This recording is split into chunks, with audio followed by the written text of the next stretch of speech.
रे रामला लागत कुछ मुंह कहता साला घूमो बाकारी रे साला तोर दैया मुंह कहता हट साला तोरा नहायला 3 महीना भइल बा साला भल दीपावली के नहीं रे साला 5 दिन भल दीपावली के साला भैंसी अवस्कार रे लाल अब जाड़ा के दिन अब लाने ना 1 महीना पर ना देख साला तोरे समय में ना जाम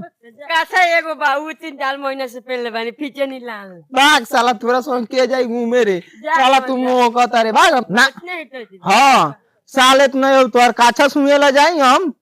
हां नहीं तो दी बात हां इतने ले तैती बा भले ही तैती खत्म हो जाई मने हौ